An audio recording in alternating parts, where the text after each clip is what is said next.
Pensions are one of the most successful marketing campaigns in financial history. Not because they're good, because they convince 3 generations of workers that delay gratification enforced by an institution was the same thing as financial planning. It wasn't. And somewhere between the automation wave, the structural collapse of long-term stable employment, 3 separate asset bubbles in 25 years, and a demographic chart that makes every economist in the room go quiet. The people running the system moved the goalposts. The retirement age went up. The payout certainty went down. The required contributions went up. And the people who moved the goalposts already retired, already collecting, already done. Here is the thing. A 20-year-old in 2026 is statistically more likely to have a side income from digital products or freelance work than a defined benefit pension plan. That's not a lifestyle choice. That's adaptation. And adaptation is always a response to something that stopped working. The question isn't whether to applaud or criticize the adaptation. The question is what stopped working and when. And why does mainstream financial advice still refuse to say it clearly? Here's what I've noticed. Every major financial crisis in the last 30 years, the savings and loan collapse, 2001, 2008, the inflation surge of 2022 produced enormous transfers of wealth from people with no assets to people with assets. And the pension system at every stage of those crises did not protect the people it was supposed to protect. It protected the funds. Sometimes it protected the manager. It rarely protected the worker. That pattern repeated enough times changes behavior, not immediately, not consciously, but at a population level consistently. And Gen Z, whether they can articulate this or not, has already started responding. So, we're going to explain how the pension conveyor belt works and why it's getting weird. We're going to go through the actual mechanics, the demographic math, the behavioral economics, and the fiscal trajectory. And then we're going to talk about what a rational response actually looks like. Not emotionally, not motivationally, structurally. Imagine a factory built in the 1950s. Long, loud, industrial. In this factory, there is a conveyor belt. The belt does one thing. It carries workers from the entrance, your first job, to the exit, retirement. You step on the belt at 22 or 23. You contribute a fixed percentage of your income to the collective system, and you ride the belt for 40 years. Then you step off into a pension. That was the deal. Get on the belt. Stay on the belt. Trust the belt. The deal worked for a while because the factory was calibrated for specific conditions: low life expectancy, high birth rates, a stable and growing workforce, low national debt, an economy where most work was structured employment rather than fragmented gig contracts. The belt moved at the right speed. The exit was where it was supposed to be. The factory made sense. Now, here's what happened. Life expectancy increased by roughly 15 years since the system was designed. Birth rates collapsed in almost every developed country. The workforce fragmented. National debt in virtually every Western government ballooned to levels that would have seemed like fiction in 1960.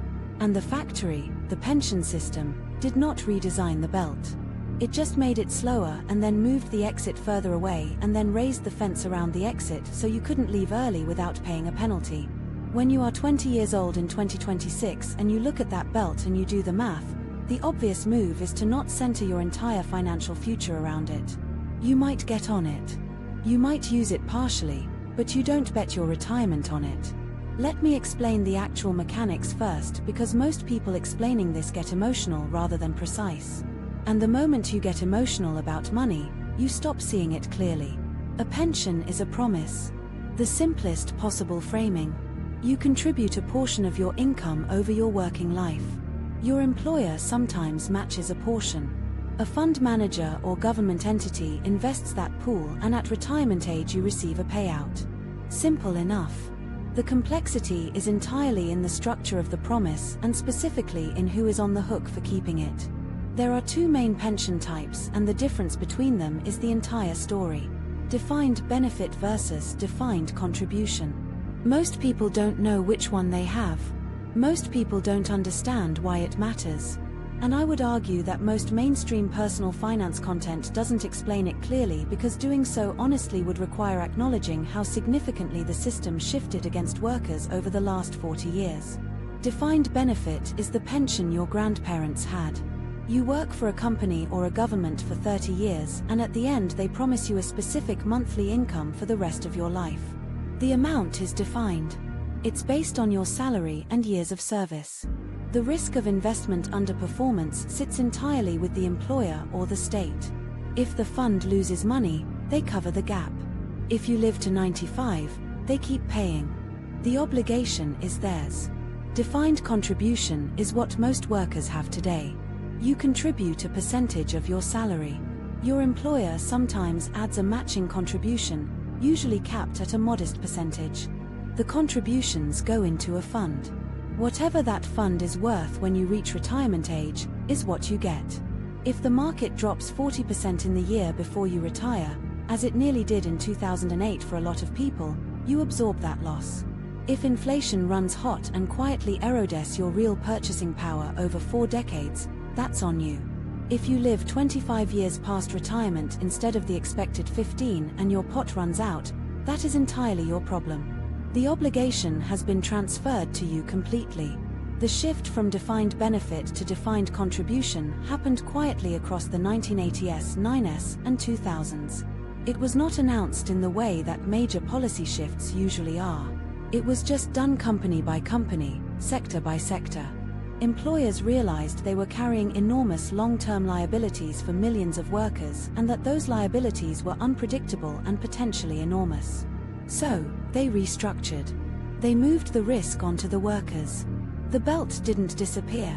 It just stopped guaranteeing the destination. Now you might be thinking, okay, but a 401k or a workplace pension still gives you tax advantages.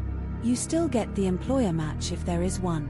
Surely that's better than investing with no tax benefit and no match.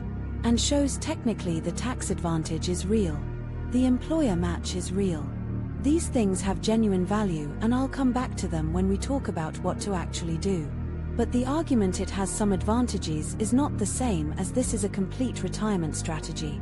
And for most of the 20th century, the pension was sold as the complete retirement strategy.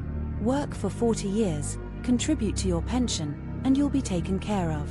That's the full pitch. And for the generation that had defined benefit pensions and retired in the 1990s and 2000s into strong asset markets with low inflation, the pitch more or less delivered.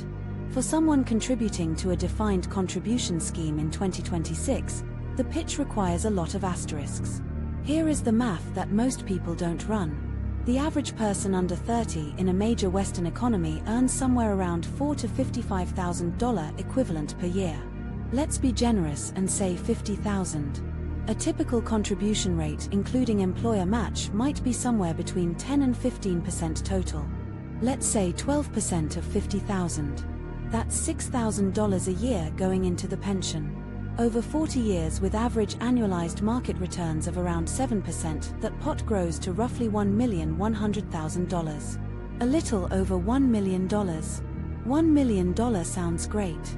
And then you apply 40 years of inflation at 3% annual inflation, which is actually optimistic relative to what we've seen recently. $1 million in 2066 has the purchasing power of roughly $35,000 today. $35,000. In a world where healthcare is more expensive, housing is more expensive, energy is more expensive, and you will probably live to 85 or 90. That is not financial security. That is a buffer. And the assumption that you make consistent contributions for 40 years with no career gaps, no economic crises that wipe a chunk of your balance at the worst possible moment, no health events that force you to dip into savings early.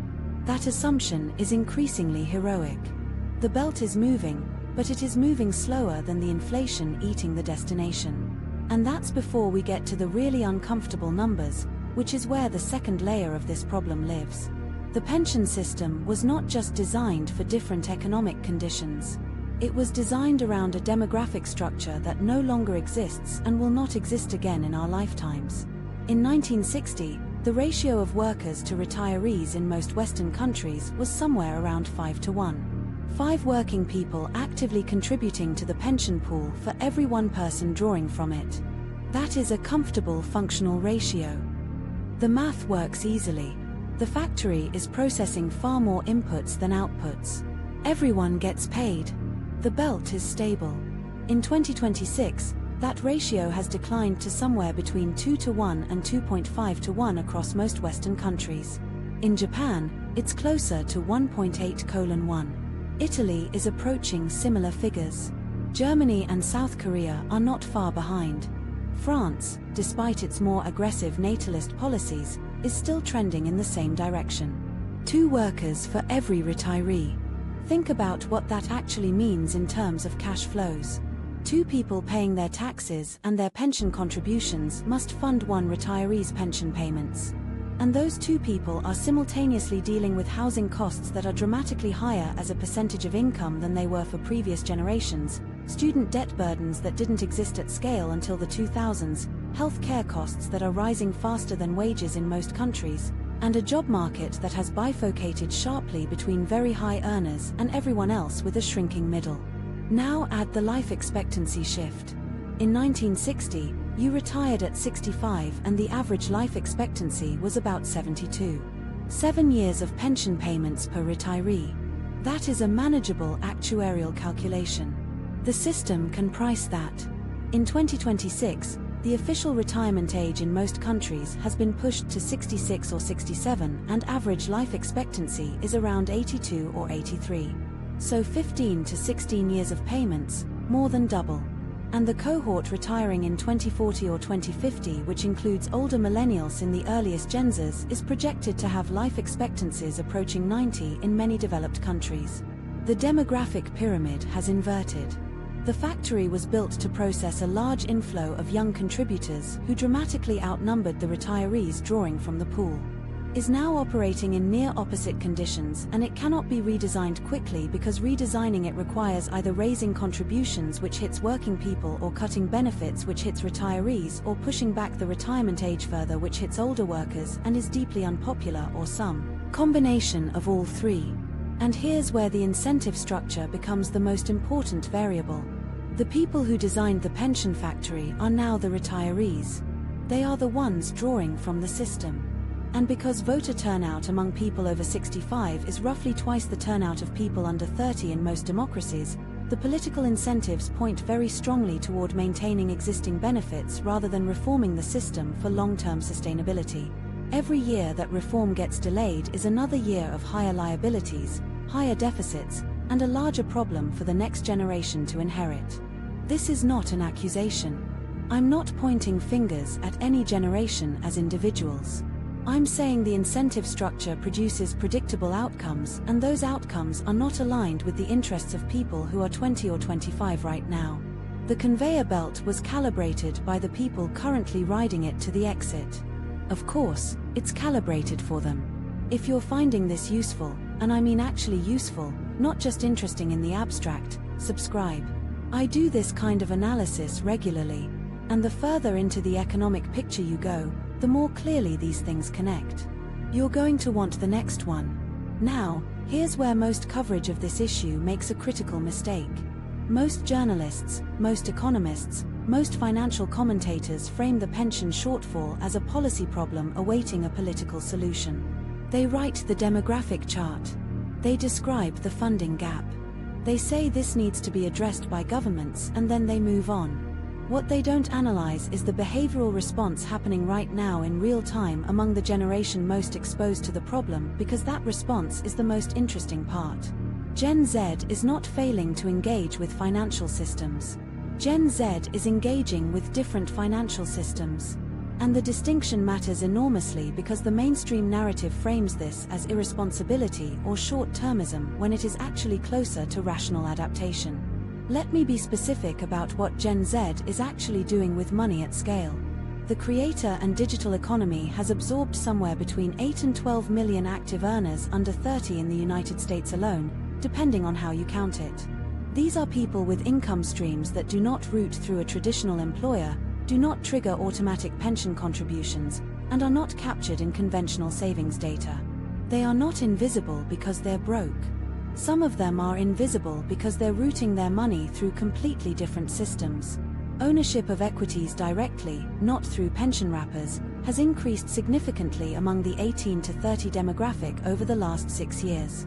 The rise of commission-free trading platforms starting around 2019 democratized direct equity ownership in a way that simply didn't exist for previous generations at the same age. A 24-year-old today can own a globally diversified index fund portfolio directly with full liquidity, no lock-in period, no fund manager fees beyond the index expense ratio, and no exposure to government policy changes around pension access ages. Alternative stores of value, specifically Bitcoin, and to a lesser extent, other cryptocurrencies with hard supply caps. I want to be careful here because this space is still volatile, and I'm not going to pretend that every crypto investment is rational. But the underlying motivation for a significant portion of younger holders is precisely calibrated to the pension risk. They believe with some justification that governments facing demographic fiscal pressure will be tempted to inflate their way out of pension obligations. That has happened historically. It is happening in slow motion right now. Bitcoin, whether or not it ultimately functions as the store of value its proponents claim, is a direct hedge against that specific risk. The reasoning is economically coherent even when the execution is speculative. Real estate, even fractional property platforms that allow investment in real estate with lower minimum commitments, have grown significantly among younger investors. The desire to own real, tangible, inflation-resistant assets is not irrational. It is a direct response to watching their parents' generation build wealth primarily through property appreciation while their own access to property has become dramatically more difficult. None of this is perfectly coordinated. This is not Gen Z sitting down as a collective and saying we have analyzed the demographic ratios, the fiscal projections and the incentive misalignments in the pension system and we are now diversifying into alternative wealth-building channels. Most people in their early 20s building a digital income or buying Bitcoin are not thinking in those terms. They are responding to an ambient sense that the old path does not lead where it used to lead. But the ambient sense is tracking something real. The intuition is correct even when the reasoning is vague. You think the problem is that Gen Z doesn't understand finance, but actually the problem is that Gen Z understands on a gut level that the financial system they've been instructed to trust was not built for them. And they're right. And the correct response to that understanding is to build financial security through channels that are less dependent on institutional promises that require favorable conditions to deliver.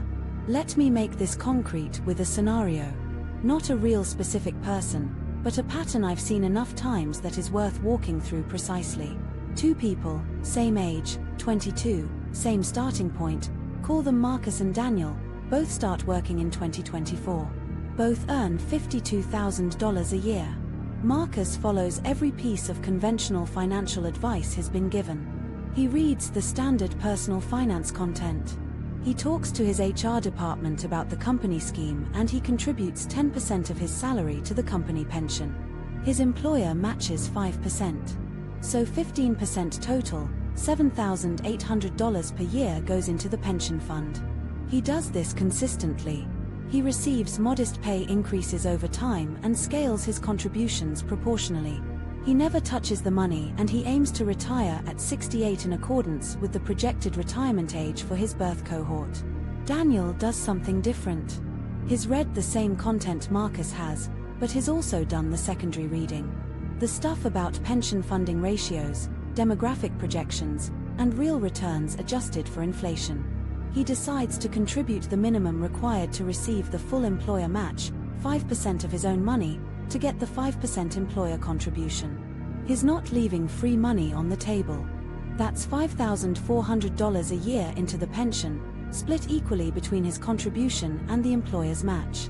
The additional $4,400 a year that Marcus sends to the pension fund, Daniel invests directly into a low-cost total market index fund through a taxable brokerage account. He also starts building a side project. Nothing glamorous at first. Template digital products, some freelance work in a skill he already has from his day job, a small content channel. By the end of year 3, that side project is generating approximately $14,000 a year. By year 7, it's close to $30,000. He reinvests the majority of that. Now, fast forward. Marcus and Daniel are 40. Let's look at what exists. Marcus has a pension pot that has been growing for 18 years with consistent contributions and employer match. Depending on market performance, he's probably sitting somewhere around $380,000 to $420,000 in his pension account. He also has essentially nothing else in terms of invested assets. His savings account has a modest buffer. He is by most conventional measures on track. He is solidly on the conveyor belt. Daniel has a pension pot of somewhere around $160,000, smaller than Marcus because his contributions to the pension were lower. But he also has a taxable investment account that has been accumulating for 18 years with consistent contributions. That account is worth somewhere around $240,000. And his business or digital income stream, depending on what he built and how seriously he pursued it, has either been sold, is generating ongoing cash flow, or has been deployed into additional assets. Conservatively, that represents another $150,000 to $250,000 in either liquid capital or ongoing income. His total net worth at 40 is higher than Marcus, more liquid, more diversified, and far less dependent on any single institution solvency or any government's policy choices. There's the critical structural difference. Marcus' wealth is almost entirely locked in a system. He cannot access it without penalty until he's nearly 70. He has no influence over how it is invested. He has no recourse if the fund underperforms. If the retirement age is pushed back again, there are credible projections suggesting it could reach 70 in some countries by the time he would retire. He waits longer. He is on the conveyor belt. He will reach the exit when the belt decides. Daniel has assets, real, liquid, partly locked in the pension wrapper, but mostly outside it, diversified across types and jurisdictions, and generating some income independently of the market. He did not abandon the pension system. He used it strategically for what it's actually good at, tax advantages, employer match, while building everything else in parallel. Conventional advice would have both of them looking identical. Maximize your pension, trust, compound interest. The system will work if you just follow the process. But the system was optimized for Marcus. It was designed assuming that Marcus is the right strategy. Daniel looked at the same system and decided it's a component, not the plan. And by 40, the difference is not close. There is genuinely a genre of LinkedIn post where a 62-year-old financial planner explains to Gen Z that compound interest is their best friend and they just need to be patient. The same person whose firm switched its own staff from defined benefit to defined contribution in 2003 and hasn't increased the employer match since the Obama administration. Very helpful, very supportive. My best friend, compound interest, is going to battle 40 years of real inflation and shifting retirement ages on my behalf. I feel so taken care of. Thank you so much for the content. Let's go deeper because most analyses of the pension problem stop at the mechanics and the demographics. They show you the funding gap. They show you the ratio chart and then they say so that's a problem and move on. A deeper question is what happens when a large enough portion of a generation stops believing in the system because belief is not optional in this context. It is the structural foundation. Social contracts require belief to function. A pension system is precisely a social contract. It says you defer consumption now you contribute to a collective pool and future generations will honor the obligation to pay you back when you're old. The chain works because every generation trusts the next to honor the deal. The belief maintains the behavior. The behavior funds the system. The funded system delivers the benefit. The delivered benefit reinforces the belief. What happens when you break that chain? Gen Z is the first generation where a statistically significant portion of individuals have already concluded in their 20s that they will not receive the pension payout they are technically being promised.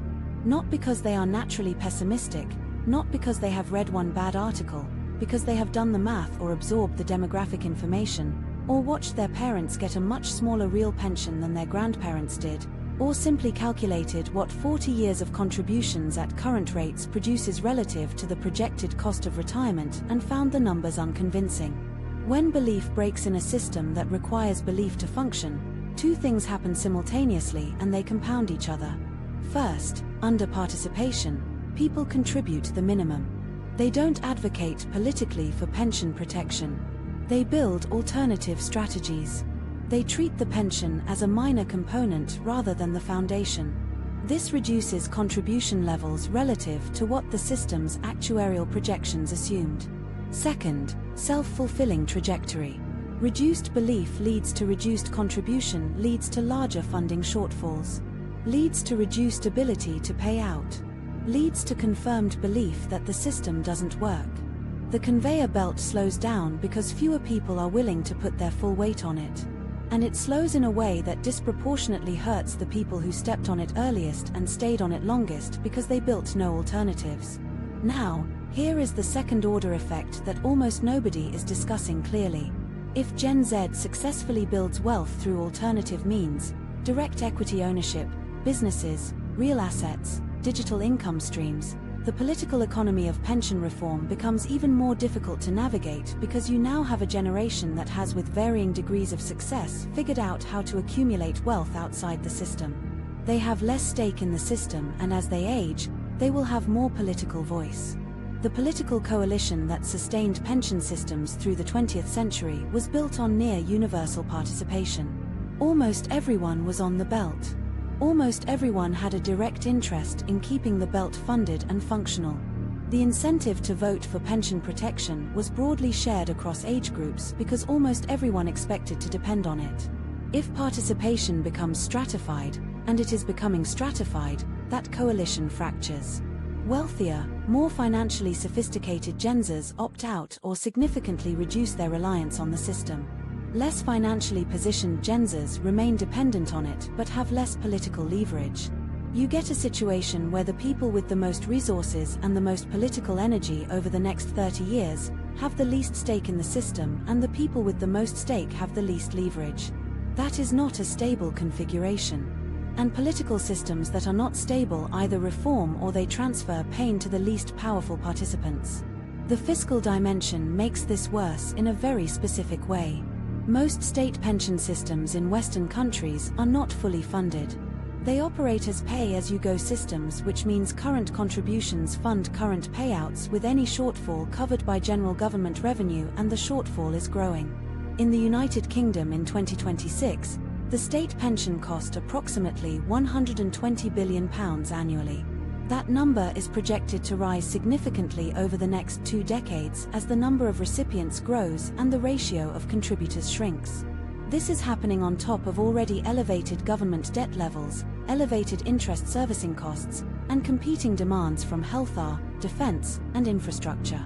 In the United States, Social Security, the closest equivalent, is projected to exhaust its trust fund reserves sometime in the mid-2030s.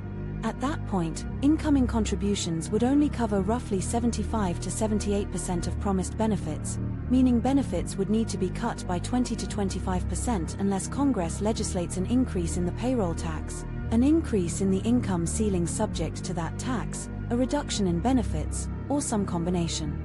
That is not a fringe scenario. That is the CBO's baseline projection. That is what the math produces in the absence of legislative change. France, Germany, Italy, Japan, all facing structurally similar problems with varying degrees of severity and different political histories of how they've chosen to address them. The common thread across every major developed economy is the same. The demographic arithmetic is shifted against the system faster than the political will to reform the system has materialized. And the political will lags because the voters with the most skin in the game for near-term pension security, people over 60, vote at dramatically higher rates than the people with the most skin in the game for long-term system viability. So every political cycle, the decision that really needs to be made gets deferred. The unfunded liability grows and the eventual adjustment becomes larger and more painful. Gen Z has absorbed this pattern. Maybe not consciously, maybe not in the language I'm using right now, but they have seen it play out in adjacent ways enough times that the ambient sense of this system will not be there for me is not paranoia. It is pattern recognition. Imagine walking up to a 22-year-old and explaining the pension deal clearly and honestly. You give us somewhere between 10 and 15% of your income for the next 45 years. We invest it through a fund manager you've never met and can't meaningfully evaluate. The government supplements it from general tax revenue that is currently in structural deficit. The retirement age will probably be pushed back at least once more before you get there, and then in 2071. We'll see. We'll see what you get. It really depends on how the demographics shake out, whether the political will for reform materializes in time, and what the fund returns were in the decade before you retire. Fingers crossed. Sign here. It's like signing a gym membership to a gym that's already structurally compromised. The trainers are very confident about the renovation timeline.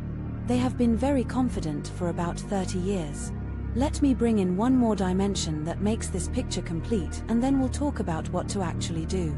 That dimension is the relationship between pension systems and asset prices, specifically housing. One of the strongest arguments in favor of pension systems is behavioral.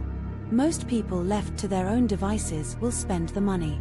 The automatic deduction mechanism, money coming out of your paycheck before you see it going into a fund you can't easily access, is a forced savings mechanism that creates wealth accumulation for people who would otherwise not accumulate it. This argument is empirically supported. Behavioral economics shows convincingly that automatic enrollment and contribution mechanisms dramatically increase retirement savings rates. It's not wrong.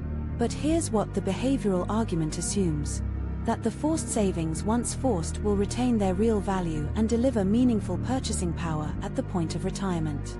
If the forced savings get eroded by inflation, dragged down by fund underperformance, or diluted by demographic pressures on the payout side, then the discipline of the mechanism didn't actually produce the outcome. You saved reliably. You just saved into something that underperformed the cost of living. The alternative forced savings mechanism that Gen Z has stumbled into, sometimes deliberately, sometimes by necessity, is the mortgage.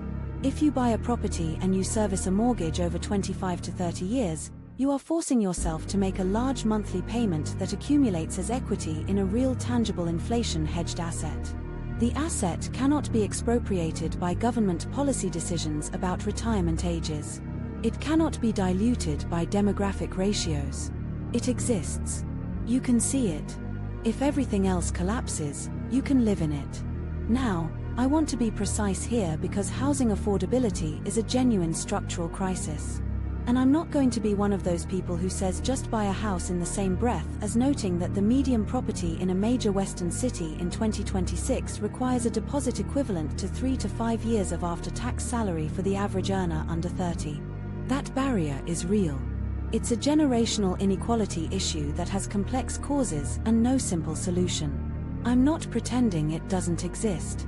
But for Gen Zers who do access property ownership through geographic arbitrage, through living in secondary cities with lower entry costs, through parental equity transfers, through aggressively building income beyond their primary salary, the property functions as a more reliable wealth accumulation vehicle than a pension fund for a very specific structural reason.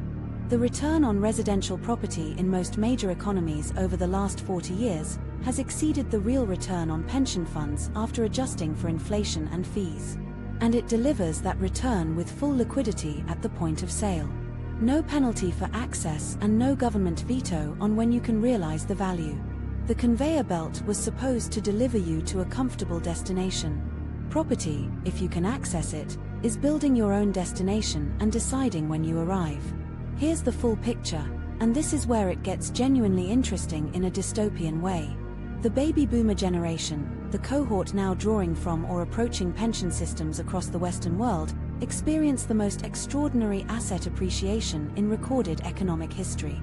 Properties purchased in the early 1970s for 2 or 3 years equivalent salary in major cities are now worth 15, 20, 30 years of equivalent salary in those same cities. Pension funds invested through the long bull market that began in 1982 and ran with significant strength through the late 1990s benefited from compounding at rates that are unlikely to be repeated under current conditions. Defined benefit pensions for those who had them delivered exactly what they promised and sometimes more. The demographic ratios were favorable.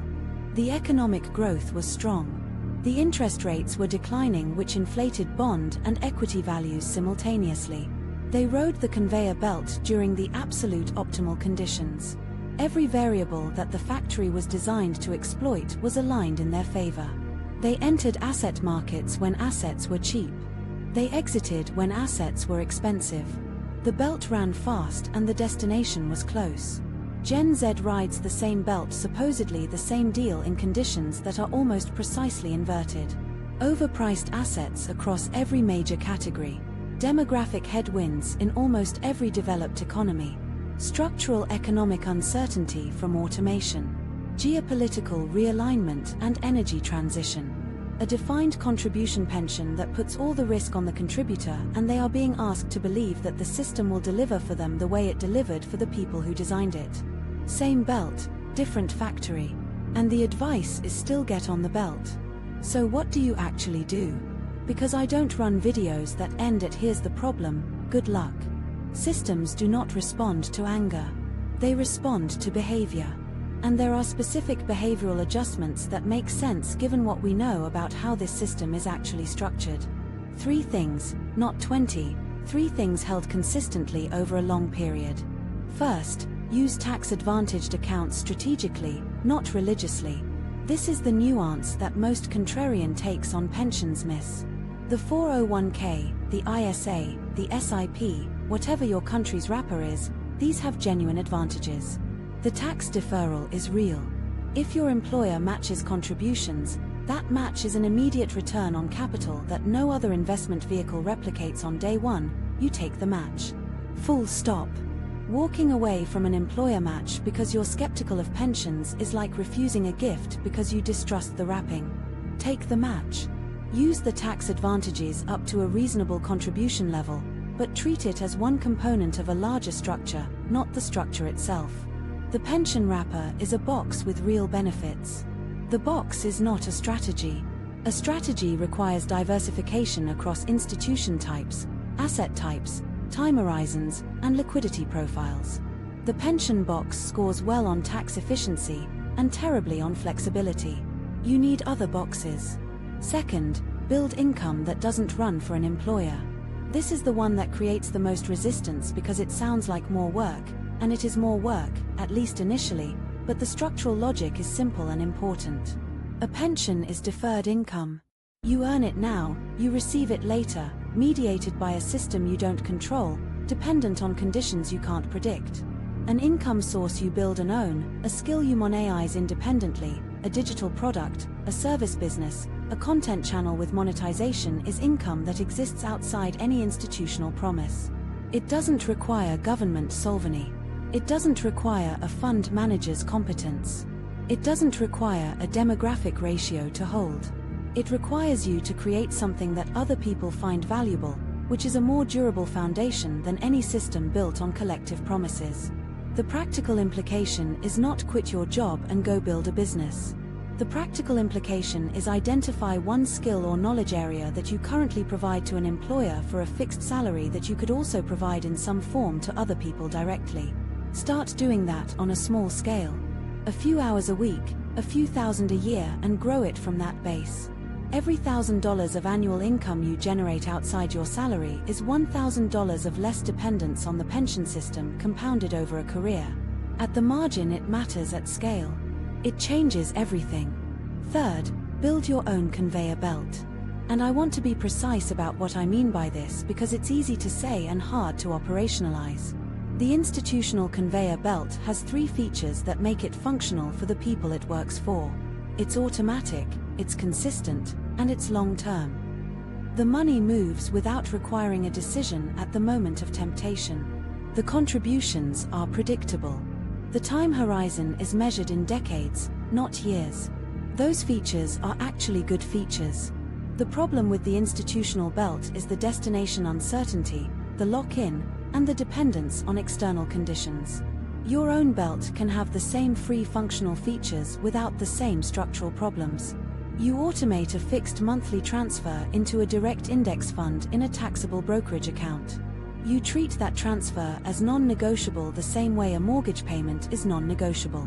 You do not look at the balance and make emotional decisions. You increase the transfer amount whenever your income increases. You do this for decades. That is a conveyor belt. It is automatic. It is consistent and it is long-term. But unlike the institutional belt, you control the speed, the destination, and the timing of your exit. You can access the capital without penalty if you need to, which means you are not trapped on the belt if conditions change. You can adjust the investment allocation as your knowledge and risk tolerance evolve. You own the assets. You are not promised a portion of a pool.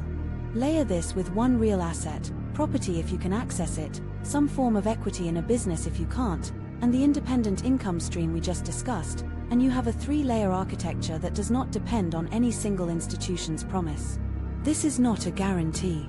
Nothing is a guarantee, but it is a structure that does not require favorable demographic ratios, government fiscal health, or a fund manager's competence to function. It requires you to behave consistently and to build incrementally. The pension conveyor belt was designed for a factory that no longer exists. The demographic conditions, the economic conditions, the fiscal conditions that made it work for previous generations are not the conditions of 2026.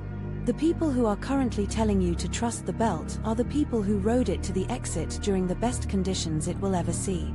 Their experience is real. It just doesn't describe your situation.